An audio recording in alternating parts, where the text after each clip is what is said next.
Assalamualaikum dan salam satu Malaysia. Saya Miza Usni Muhammad dan anda bersama kami hari ini hari Khamis dan saudara, sering kali kita dengar akhir-akhir ini banyak ubat-ubatan yang banyak memberi implikasi kesihatan kepada pengguna di luar sana, dan menurut Kementerian Kesihatan Malaysia didapati ubat-ubat tersebut tidak berdaftar serta tidak menepati piawaian di bawah kawalan KKM.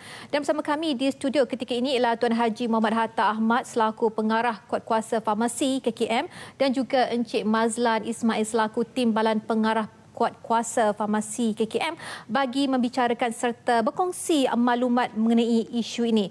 Jadi apa khabar Tuan Haji? Ya, dengan Encik Mazlan, selamat datang ke rancangan kami hari ini dan terima kasih kerana sudi meluangkan masa bersama kami di studio. Baiklah, sebagai soalan pembuka bicara kita hari ini, boleh tak Encik Mazlan terangkan sedikit apakah maksud ubat yang berdaftar dengan pihak KKM? Okay.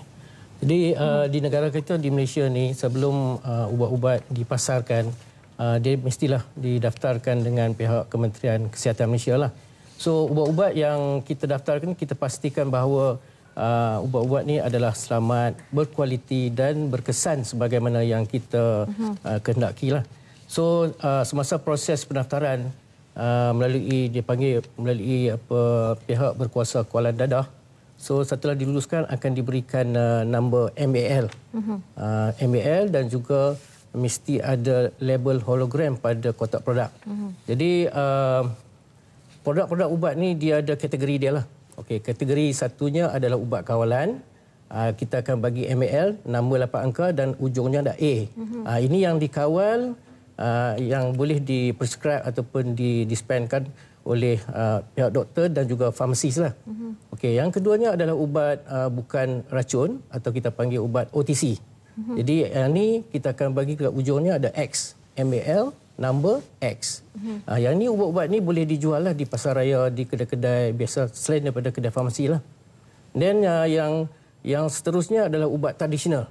Jadi dia kita bagi nombor MAL, lepas tu nombor pendaftaran tu ada ujungnya ada T untuk tradisional. Okey. Jadi saya rasanya pengguna atau penonton di luar sana juga mungkin ingin mengetahui apa maksud ubat tidak berdaftar dengan ubat tiruan. Jadi apakah perbezaan antara makna ubat tidak berdaftar dengan ubat tiruan dan maksudnya kedua ubat ini? Okey, ubat yang tak berdaftar ini maksudnya dia tidak ada nombor pendaftaran lah yang berdaftar dengan Kementerian Kesihatan. Dan bagi ubat tiruan pula, ubat ni adalah ubat yang kita katakan dia meniru atau meniru produk yang asal. Contohnya paracetamol, dia akan tiru produk paracetamol. Jadi kita nampak sama aja. Cuma ada perbezaan-perbezaan tertentu yang kita pengguna tidak tahulah. Tapi bagi Kementerian Kesihatan, kita memberikan nombor dan juga pelekat keselamatan hologram. Jadi ini dapat membezakan sama ada produk itu palsu ataupun tidak. Jadi bagi pegawai kita di lapangan, jadi kita boleh senang mengenali sama ada produk itu adalah produk tiruan ataupun produk yang asli. Menggunakan decoder, kita ada satu alat decoder. Decoder mungkin kamera boleh tunjukkan di sini. Yang kita gunakan untuk mengenal pasti produk yang ada di pasaran itu dengan mengenal pasti label hologram. Sama ada label hologram itu adalah label hologram yang asli ataupun palsu. Jadi label untuk mengenal pasti sama ada ubat itu palsu atau tidak. Jadi adakah di semua tempat disediakan alatan ini untuk mengenal pasti ubat itu tiruan atau palsu ataupun cuma setengah tempat sahaja yang disediakan? Okey. Alat ni yang sebenarnya kita dah edarkan kepada semua premis farmasi di seluruh negara lah. Kita ada lebih kurang 2,000 premis farmasi di negara kita ni. So kita bagi setiap premis ni supaya dia letak di bahagian hadapan, maksudnya senang digunakan oleh pelanggan lah. Pengguna boleh membeli ubat selain daripada farmasi dan dia bawa ubat tu ke farmasi untuk menggunakan alat ni untuk periksa sama ada produk yang dibeli itu asli ataupun tidak. Jadi pengguna boleh bertanya kepada ahli farmasi lah di premis farmasi itu, sebab ahli farmasi akan sentiasa membantu pengguna untuk mengenali sama ada ubat yang dibeli itu palsu ataupun tidak. Okey. Bagaimana pula dengan kios-kios yang selalu menjual ubat-ubatan seperti ubat kurus ataupun whitening cream, collagen dan sebagainya? Adakah di kios-kios itu disediakan alatan ini ataupun terpulang kepada kata tuan punya kios itu sama ada meletakkan alatan ini ataupun tidak? Okey. Buat masa sekarang di kios-kios itu memang kita tak bekalkan ini lagi.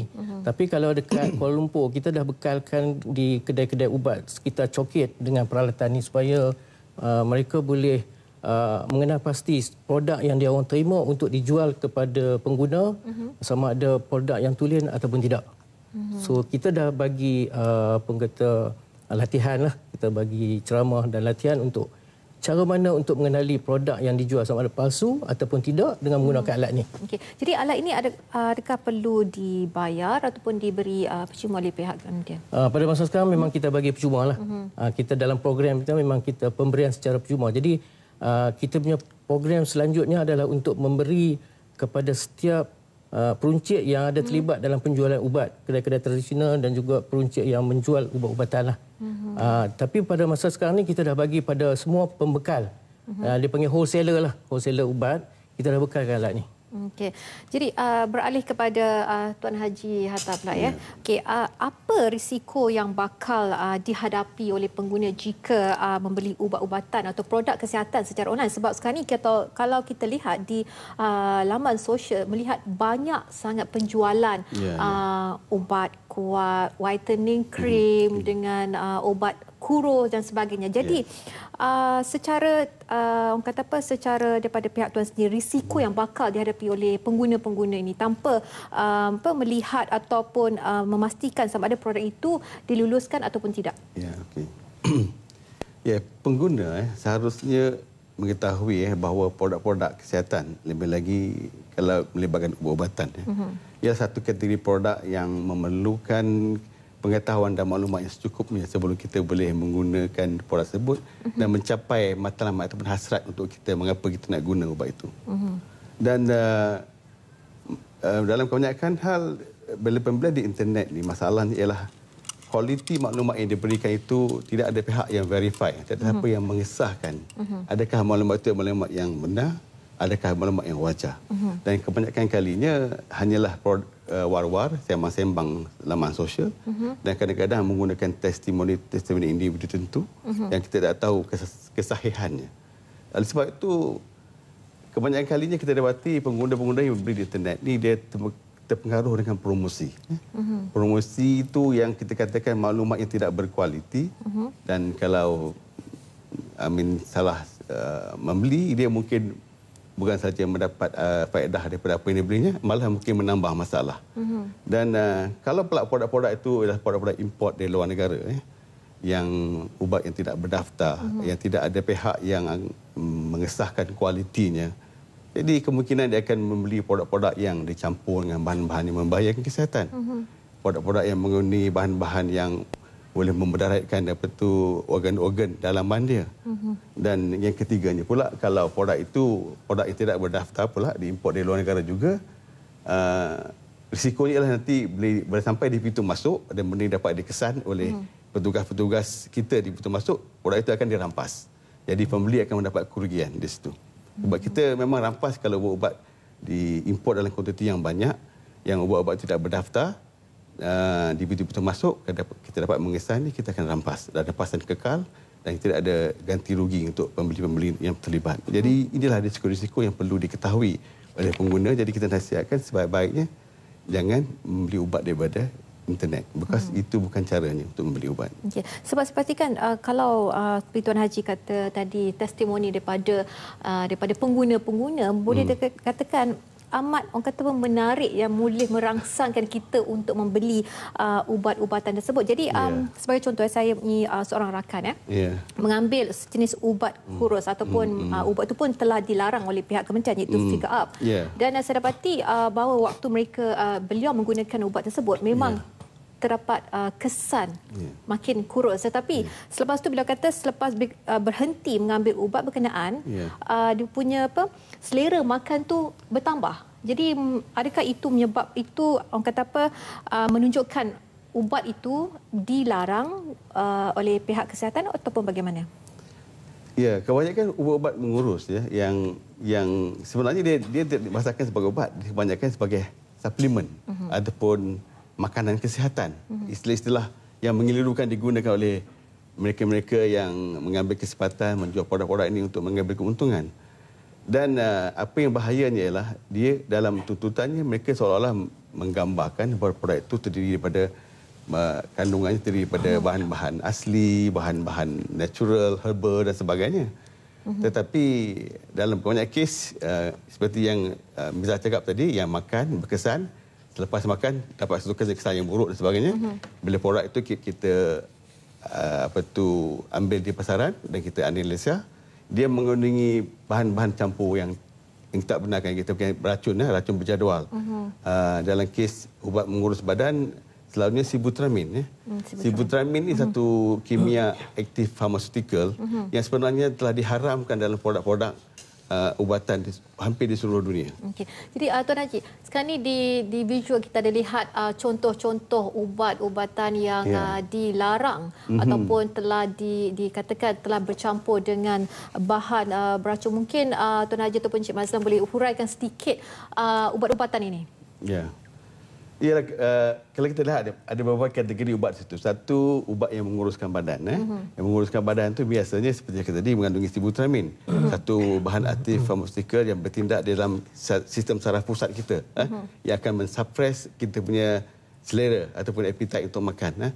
Dan tapi apabila dia bertindak di sistem saraf pusat, kesan sampingannya berbagai-bagai, termasuklah kepada kardiovaskular dan sebagainya. Itu sungguh berbahaya kalau terutamanya kalau orang ada comorbid factor ataupun dia memang ada berbagai-bagai jenis penyakit dalaman, darah tinggi ke, kencing manis ke, sakit jantung dan sebagainya. Dan ada kategori produk tadi saya nampak seperti produk ubat kuat lelaki. Ini memanglah di mana-mana pun kita nampak ubat kuat lelaki tak habis-habis lah. I don't know what happened to Malaysian men. Orang lelaki Malaysia tak kuat, bukan? Tak tahu saya. Perlu sangat pada ubat kuat nampaknya. So ini dia satu punya kategori. nama-nama ubat pun kata macam kelakar pun ada ke? Iyalah. Dan itulah ubat kuat ni mengandungi apa dikatakan 5-PDE inhibitor ataupun benda-benda macam sildenafil, tadalafil, macam-macam lah. Dan benda ini pun again mendatangkan kesan sampingan yang buruk lah. Sebab dia diletakkan dalam produk yang mengaku sebagai herbal dan sebagainya, dalam kopi, dalam minuman, jus dan sebagainya. Dan pengambilnya tidak mengetahui bahawa hari-hari dia ambil itu dia menambahkan racun, accumulate racun dalam badannya. Dan satu hari mungkin jantungnya, mungkin buah pinggangnya tak boleh cope lagi. Dia akan dapat kesan yang dia akan menyesal seumur hidup lah. Okey, yang ini pula di video sekarang ni adalah ubat-ubat belangsingan, Cik Mazlan. Jadi berapa lama tempoh diambil untuk membuat uji kaji sama ada bahan ini beracun ataupun tidak oleh pihak Miza, actually kita yang sebenarnya kita ada 14 cawangan penguatkuasa farmasi di seluruh negara mengikut negeri. So setiap cawangan ni dia ada, kita bagi program di mana dia akan buat pensimpalan di pasaran. So dia pakai intelligent sampling lah. So dia akan ambil sampel-sampel ni yang disyaki mengandungi bahan-bahan sibutramine macam Tuan Haji kata hantar sebut tadi, dia akan hantar kepada makmal kita lah. So kita memanglah kita itu adalah hasil rampasan. Hasil bukan hasil rampasan, kita pergi sampling di pasaran lah. Maksudnya kita menjalankan tugas pemeriksaan di premis-premis yang menjual contohnya ubat-ubatan yang semacam yang kita tengok tu. So kita akan hantar, dia akan hantar kepada makmal forensik kita dan kita analisa sama ada produk tu confirm mengandungi bahan sibutramine contohnya. Jadi sekiranya bahan-bahan ni mengandungi sampel-sampel ni mengandungi bahan sibutramine ni, kita akan hantar result ni kepada kita punya cawangan bahagian risikan lah. So dia akan menjalankan proses di mana operasi untuk mengeluarkan produk-produk ni dari pasaran. Okey. Baiklah, banyak lagi sebenarnya yang ingin saya tanyakan kepada tetamu kita hari ini, tetapi kita akan berehat seketika dan kita akan kembali selepas ini.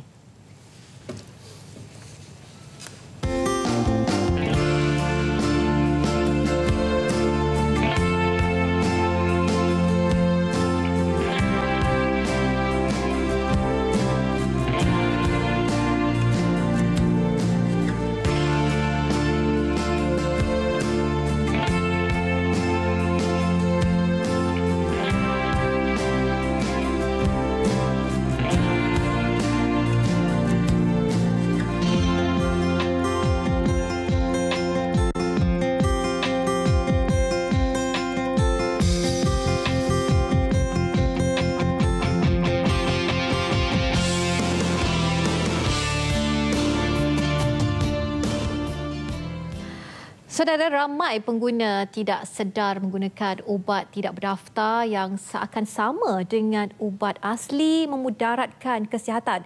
Timbalan Pengarah Bahagian Perkhidmatan Farmasi Kementerian Kesihatan Mazlan Ismail berkata sikap pengguna yang tidak peka dan sikap tamak mengeluarkan ubat menjurus kepada masalah kesihatan yang serius. Kita saksikan laporan yang telah disediakan oleh Syaputra Ahmad Taib.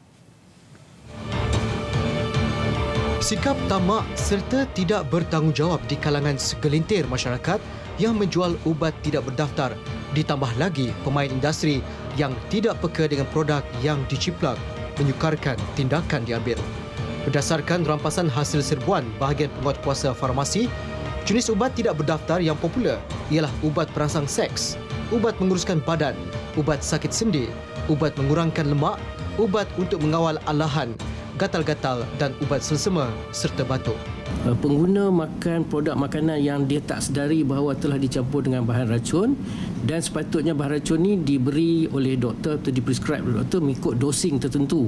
Jadi dia terpaksa makan ikut dosing lah. Maksud dosing tu mungkin dia kena makan ubat ni sekali sehari saja. Tapi kalau apabila kita anggap dia makan tu adalah bahan makanan, dia akan makan ikut suka. Contohnya dia rasa nak minum pagi, dia nak minum tengah hari, dia nak minum malam sebab itu makanan. Jadi tidak ada dosing. Itu menyebabkan memberi kesan buruk kepada badan lah. Seruan dan rampasan tidak dapat menghentikan penjualan produk palsu dan tiruan selagi pengguna tidak memahami bahayanya dan tetap memilih produk mengikut harga murah. Kebanjiran ubat-ubat tidak berdaftar di pasaran bukan hanya berlaku di tepi-tepi jalan, malahan melalui kedai ubat yang sah dan juga internet. Jadi ubat-ubat yang telah didaftarkan sebenarnya selain daripada bagi nombor tu, dia akan bagi, kita akan lekat dengan apa dia panggil label keselamatan hologram. Jadi tujuan dia sebab dulu apabila kita start daftarkan ubat-ubatan tu, jadi ada pihak tertentu dia tiru nombor.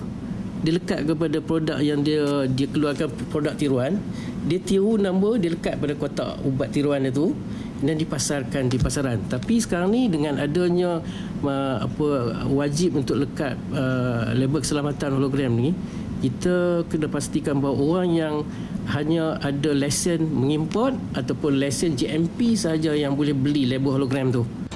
Pengeluar produk tertentu mendakwa produk yang dijual mengandungi herba semula jadi untuk melegakan kesakitan, tetapi kebiasaannya ia melibatkan kandungan bahan terlarang atau mengandungi steroid. Walaupun pelbagai kaedah pendidikan dan tindakan dilakukan kerajaan, tetapi paling penting pengetahuan dan kesedaran pengguna terhadap apa jenis ubat sekalipun yang dapat mengelakkan individu daripada terus ditipu. Kesihatan adalah kekayaan.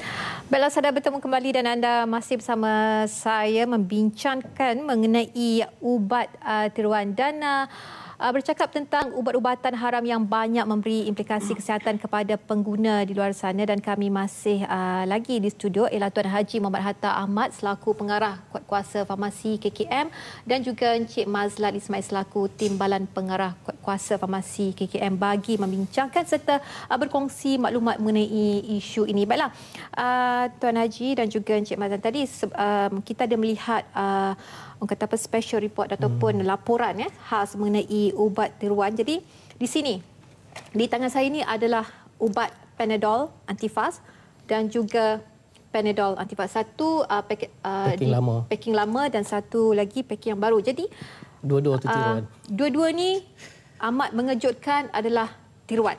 Jadi kita ingin bertanya apa yang di kotak ini, apa yang menunjukkan bahawa ubat ni tiruan ataupun tidak. Mungkin Cik Mazlan boleh terangkan di sini. Miza, ya sebenarnya Panadol Actifaz ni pun kita dapati bahawa dia adalah Actifaz yang tiruan.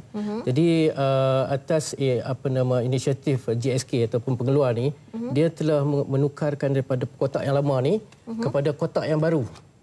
Ini kotak yang baru. Ini kotak baru. Okay. Dia transform daripada kotak ni kepada kotak ni untuk mengatasi masalah tiruan lah. Tapi walau bagaimanapun yang kotak yang baru ni pun telah ditiru juga. Jadi apa yang discovery kita ataupun yang kita jumpa di pasaran dengan menggunakan hologram yang ada pada kotak ni, Dan menggunakan peralatan dan menggunakan peralatan yang ada yang situ. Di sini. So kita dapat mengenal pasti bahawa hologram yang ada pada kotak ni adalah hologram yang palsu. Menggunakan alatan ini dapat dilihat sama ada palsu ataupun tidak. Ya. Okay. Jadi hologram ni lah kita dengan cara untuk mengenal pasti sama ada produk ni asli ataupun tidak, kita gunakan alat ni untuk mengenal pasti hologram keselamatan yang ada pada kotak ni. Okey. Jadi kalau kita dapati pada kalau hologram ni palsu, so kita memang menentu sah bahawa produk ni adalah produk yang palsu lah. Oh, jadi kalau ada stiker hologram, sekiranya tiada stiker hologram ni, adakah kita sebagai pengguna masih boleh mengetahui ubatan ini palsu ataupun yang original? Miza, actually kalau di pasaran, kalau tanpa hologram ni, yang sebenarnya produk tu tidak boleh masuk ke pasaran. Kita anggap sebagai produk tu adalah produk yang tidak berdaftar. Jadi setiap produk yang nak masuk di pasaran mesti ada nombor pendaftaran yang diberikan oleh Kementerian Kesihatan dan juga pelekat label hologram pada kotak. Jadi tidak semua orang boleh beli label ni. Jadi label ni hanya boleh kita bekalkan kepada pengimport yang dilesenkan oleh Kementerian Kesihatan dan juga pemegang lesen penghilangan GMP.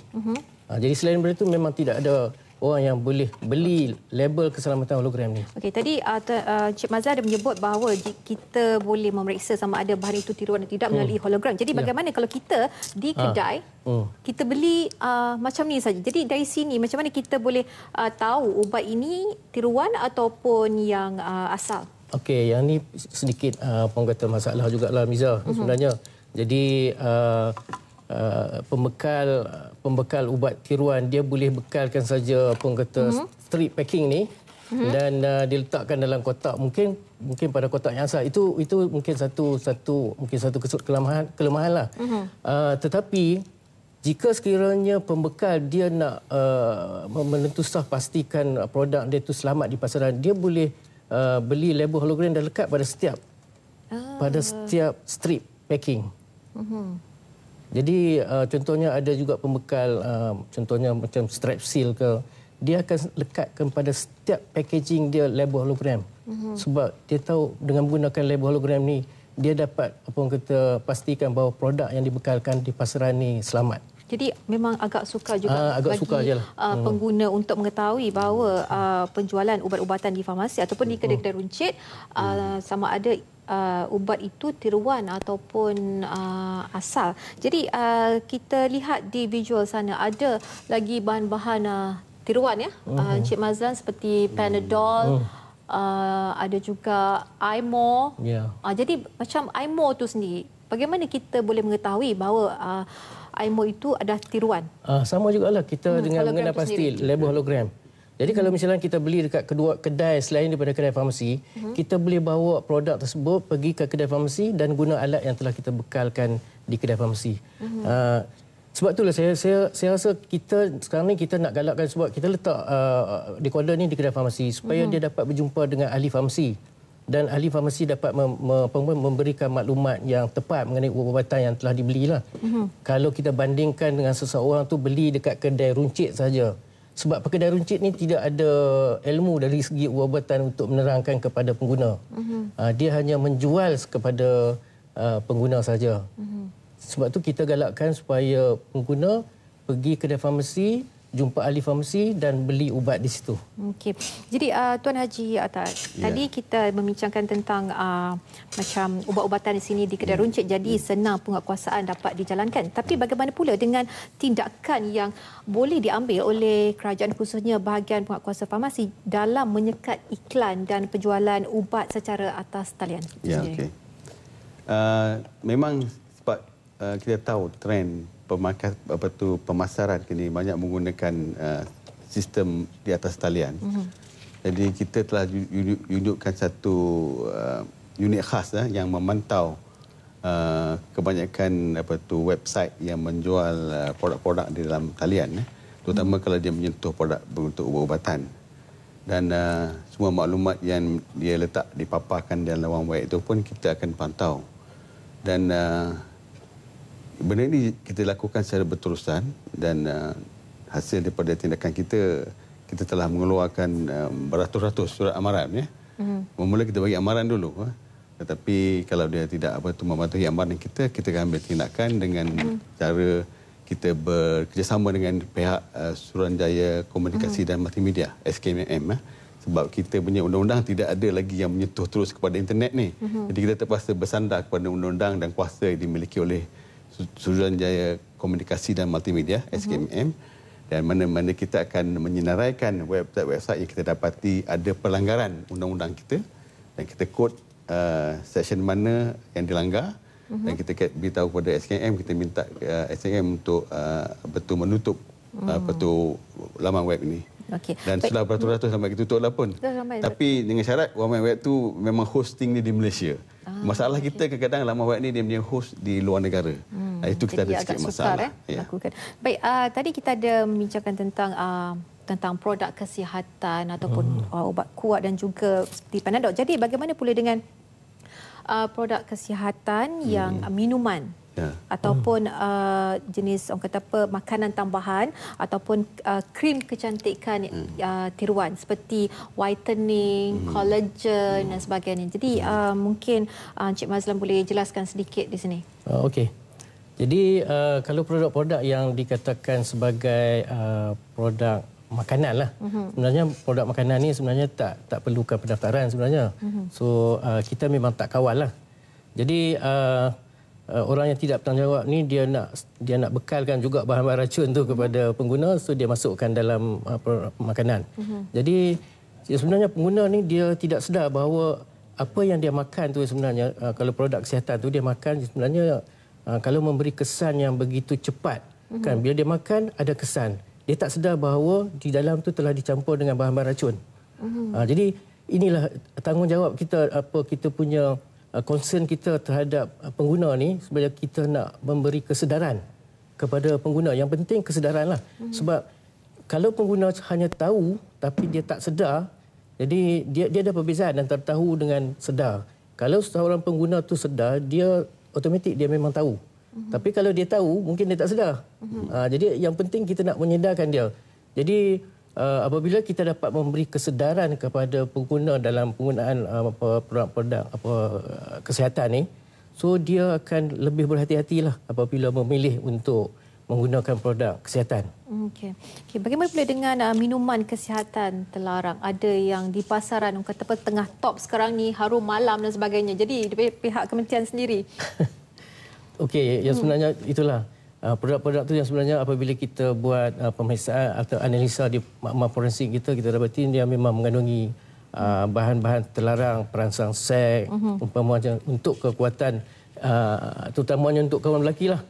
Jadi kan yang menjadi masalah sebab bahan racun tu yang sebenarnya dia perlukan dosage untuk digunakan.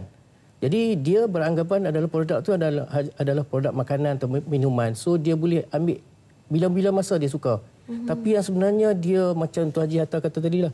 Dia memasukkan bahan tu semakin bertambah.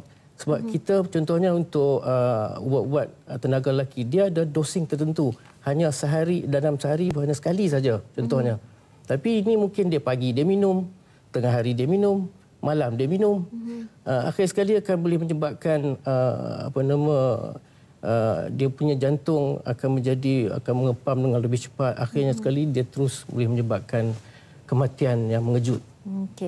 Jadi satu lagi ubat, mungkin ramai penonton di luar sana ada yang mengambil ubat-ubatan, iaitu ubat-ubatan untuk kanak-kanak. Ada yang dikeluarkan di laman-laman sosial mengenai jika ambil ubat tu kanak-kanak boleh tumpukan kepada pelajaran. Jadi daripada pihak kementerian sendiri, adakah ubat tu memang wujud dan boleh dimakan ataupun bagaimana? Miza, benda ni sebenarnya adalah satu eksploitasi. Sebab kebanyakan produk-produk yang dikatakan bantu minda dan sebagainya, kita pernah rampas satu produk satu ketika dulu yang bila kita analisa dia hanya mengandungi gula. Dia hanya gula saja, tak ada apa-apa. Jadi produk itulah yang di-pack nicely, di label cantik-cantik. Dia dikatakan produk itu akan membantu kanak-kanak menjadi pintar dan sebagainya. Dan itu hanya marketing strategi, hanya diwar-warkan, dipromosi demikian cara, dan kebanyakan pengguna yang orang kata yang tidak ada tidak berfikir yang lebih dalam akan terpengaruh dan membelinya. Dan pada saya itu walaupun glukos pada dasarnya mungkin tidak begitu sebahaya mana, tetapi buat apa kita beli gula dengan harga yang berpuluh-puluh ringgit? Betul. Dan kesannya tak ada sebenarnya. Okey. Okey, jadi kita harus orang kata apa memikir atau membuat kajian sendiri sebelum kita membeli ubat-ubatan yang dijual di pasaran. Jadi usaha-usaha yang dijalankan bahagian farmasi KKM sendiri untuk memupuk kesedaran kepada pengguna betapa pentingnya membeli produk yang hanya mendapat kelulusan KKM. Boleh Encik Mazlan jelaskan? Okey, di dalam bahagian penguatkuasa farmasi kita ada satu cawangan yang khas, cawangan pencegahan dan kesedaran pengguna lah. Jadi dalam cawangan ini kita memang kita akan menjalankan ceramah, pameran, dialog dan sebagainya kepada kita. Banyaklah golongan yang telah kita tumpu, golongan pelajar sekolah, pelajar universiti, orang luar bandar, orang bandar. Jadi setiap cawangan di semua negeri di Malaysia ni, cawangan penguatkuasa farmasi akan menjalankan program-program inilah, ceramah dan juga pameran untuk memberi kesedaran kepada pengguna dalam penggunaan ubat-ubatan. Okey. Baik, Cik Mazlan dan juga Tuan Haji, kita akan berhenti berehat sebentar dan kita akan berbincang. Kata perbincangan ini semakin hangat ya, dan kita akan bertemu selepas ini. Ya.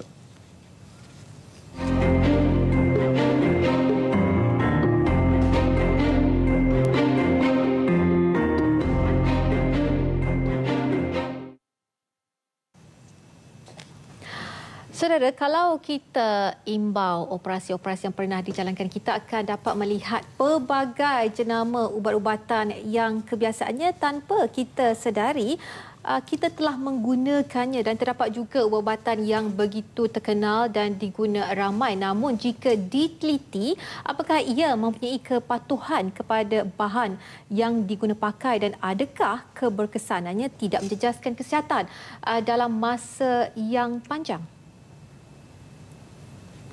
Masalah ini bukan masalah baru. Pertubuhan Kesihatan Dunia WHO mendefinisikan ubat tiruan sebagai produk tiruan yang disengajakan dan melakukannya penipuan label pengenalan untuk menjadikannya seakan-akan yang tulen, dan ini termasuklah kandungan dan kuantiti yang salah serta pemalsuan perbungkusan, dan ubat tiruan boleh dianggap sebagai parasit kerana menggunakan label serta nama dagangan yang sama dengan penyediaan tulen tetapi dikilangkan di premis yang tidak diluluskan serta menggunakan bahan mentah yang tidak berkualiti. Kadang-kadang sikap pengguna yang mempunyai tahap kesedaran yang lemah dan masih membeli ubat-ubatan tiruan di pasaran menjadikan kes-kes ubat tiruan semakin meningkat. Paling penting, pengguna perlu berhati-hati kerana ramai yang terpengaruh dengan iklan. Serbuan dan rampasan tidak dapat menghentikan penjualan produk palsu dan tiruan selagi pengguna tidak memahami bahayanya dan tetap memilih produk mengikut harga murah. Tanggal 10 Februari 2012 dilaporkan penjualan, pengedaran dan penggunaan produk tradisional Jin Fei Chow San extract powder Sheng Chan diharamkan, dan ubat itu dikesan mengandungi racun berjadual, aspirin dan juga beberapa racun yang lain. Dan menurut kenyataan Kementerian Kesihatan, produk berkenaan digunakan untuk melegakan selsema, batuk kahak dan sakit kepala, dan ia dihilangkan oleh syarikat Taiwan Shengchang Pharmaceutical Company Limited. Dan pada 2 Oktober 2013, cawangan penguatkuasa farmasi Jabatan Kesihatan Negeri Kelantan berjaya merampas pelbagai ubat-ubatan haram bernilai RM60,000 dalam sekatan jalan raya di Jalan Utama Jeli Great, dan pihaknya berjaya merampas pelbagai jenis ubat termasuk jamu mustajab mahkota Dewa Plus yang banyak dijual di kedai-kedai makan selain jamu ajaib yang selalu digunakan untuk sakit sendi. Dan turut dirampas ketika itu minyak gamat cap puteri, minyak panas cap kuda 1, minyak gosok cap menara, minyak ubat cap menara, pil jamu cap menara dan pil jamu pilihan cap menara. Dan ubat yang tidak berdaftar dengan Kementerian Kesihatan amat diragui dari segi kualiti dan kesihatan. Baiklah saudara, kita masih lagi bersama tetamu kita pada hari ini dan kita masih membincangkan tentang ubat-ubatan haram yang banyak memberi implikasi kesihatan kepada pengguna di luar sana. Baiklah, sebelum kita bersama mereka, kita dengar dulu penerangan ini, iaitu Polis Antarabangsa Interpol mengenal pasti 19,462 laman web terlibat dalam aktiviti penjualan ubat-ubatan haram melalui internet dan merampas 3.76 juta ubat haram dan palsu bernilai $10 juta Amerika dan operasi bersepadu dikenali Pagya V bersama 133 agensi penguatkuasa dari 100 negara termasuk Malaysia tahun lalu. Jadi kita terus saja bersama dengan tetamu kita pada hari ini. Jadi soalan saya kepada Tuan Haji Atta, apakah hukuman yang bakal dikenakan kepada mereka yang didapati bersalah dalam menjual, mengeluarkan dan juga mengedar ubat-ubatan yang tidak berdaftar ini dan juga ubat tiruan? Mereka-mereka yang terlibat dengan kegiatan haram mengilang, mengimport, menyimpan dan juga mengedar serta menjual ubat-ubat yang haram ini, yang tidak berdaftar, yang dicampur palsu dan sebagainya, ini adalah merupakan satu kesalahan di bawah Peraturan Kawalan Dadah dan Kosmetik tahun 1984, Seksyen 7. Dan jika ia melibatkan individu, hukumannya untuk kali yang pertama adalah tidak lebih daripada RM25,000 ataupun penjara 3 tahun. Dan kalau saat itu berulang, kali kedua dia mungkin dinaikkan kepada hukuman tidak lebih daripada RM50,000 ataupun penjara 5 tahun. Dan kalau ia melibatkan syarikat pula, hukumannya ialah RM50,000 untuk kali yang pertama. Dan kalau berulang, dia mungkin dinaikkan kepada RM100,000. Tapi itu hukuman maksimum ya. Tetapi biasanya kalau kes pertama tu mahkamah mungkin meletakkan hukuman jauh lebih rendah. Jadi itulah salah satu daripada dilema kita, sebab undang-undang kita ni kebanyakan undang-undang lama tahun 50-an dan hukuman tu kira-kira tidak menyerikkanlah. Hukuman yang sebenarnya ini kita dapati tidak ditakuti oleh mereka-mereka yang membuat perniagaan ubat haram ni, sebab mereka mahu mengaut untung yang jauh lebih besar. Oleh sebab itu kita sedang review, kita sedang kaji semula undang-undang ni dan kita mungkin akan memperkenalkan hukuman yang lebih stringent dalam kita punya penggubalan semula undang-undang ini yang sedang diusahakan oleh Bahagian Farmasi dengan kerjasama Jabatan Peguam Negara. Okey. Jadi sekiranya ada pengguna di luar sana ingin membuat aduan tentang ubat-ubatan yang telah dibeli oleh mereka, jadi di manakah ataupun bagaimanakah cara pengguna ini ingin melaporkan mengenai kes-kes ubat tiruan di pasaran? Mungkin Cik Mazlan boleh terangkan. Okey. Jadi dalam Bahagian Penguatkuasa Farmasi sendiri kita ada unit yang menerima aduan lah. Jadi saya rasa aduan yang kita terima sekarang ni semakin meningkat sebab dalam usaha kita memberi kesedaran kepada pengguna, so pengguna dah sedar tentang penting memberi aduan untuk produk-produk yang tidak berdaftar di pasaran. Jadi kalau daripada kita punya statistik pun, kalau kita tengok dalam tahun 2013, kita terima lebih kurang 872 aduan. Daripada 872 aduan itu, 47% adalah aduan yang berkaitan dengan ubat tidak berdaftar. Dan lebih kurang 8.9% adalah aduan berkaitan dengan produk makanan yang dicampur racun. So, saya rasa daripada statistik aduan ni, bagi saya dapat merangkumi bahawa mengatakan bahawa orang ramai telah mula sedar tentang ubat-ubatan yang berada di pasaran dan bagaimana cara untuk mereka menggunakan ubat-ubat tersebut dengan cara yang rasional. Jadi mereka boleh melaporkan di mana tu? Okey, dia orang boleh melaporkan sama ada melalui laman web kita. Kita ada laman web www.farmacy.gov.my ataupun kita ada juga menggunakan nombor telefon lah. Nombor telefon 1800 88 67 22. Okey, di laman web tadi www.farmacy.gov.my. Jadi ada beberapa cara lah. Mungkin pengadu boleh menghantar surat kepada kita, pengadu boleh menelefon, pengadu boleh email, Dan berbagai cara dia boleh datang sendiri pun. Jadi memang kita sekarang ni memang peningkatan tinggi mengenai aduan yang telah kita terima lah.